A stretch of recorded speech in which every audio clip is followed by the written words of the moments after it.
that we have in between the seminiferous tubule. Now this, quite honestly, this is probably the same tubule that was sectioned 4 different times because it twists all over the place.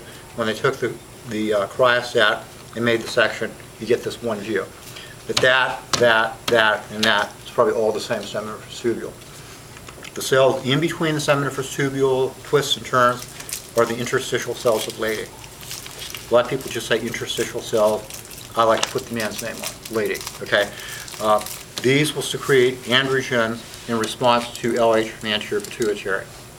And just while I'm thinking about it, there's a trend in males to not call LH LH.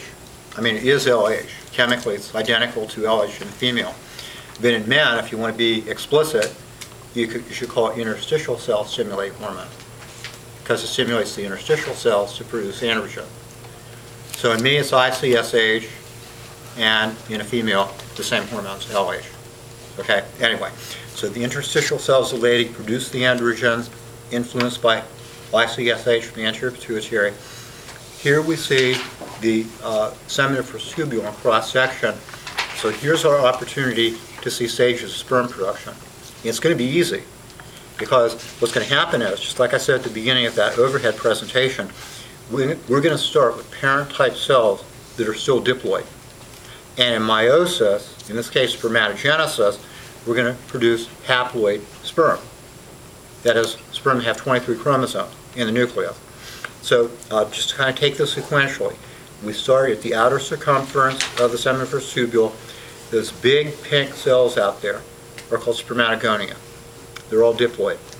They have the somatic chromosome number, 46. Okay? Their daughter cells are the next layer in, and those are called primary spermatocytes. Almost look like the spermatogonia, a little bit bigger, still diploid. Then they divide, and their daughter cells, for some reason, the chart shows them either blue or sort of purplish brown. Okay?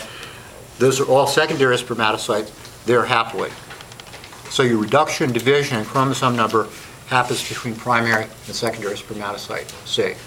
And then coming from the secondary spermatocytes, we have these little things here that look like little tadpoles. Those are spermatids.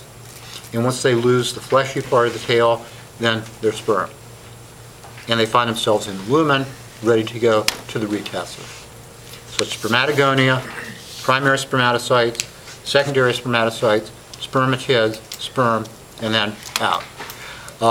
Only other thing, there's some big cells that are situated out near the outer rim of the seminiferous tubule. I used to call them Sertoli cells. Some people say nerve cells or sustentacular cells. They produce various chemical secretions that support the sperm, nutrients and that kind of thing. And I think that covers it. Okay.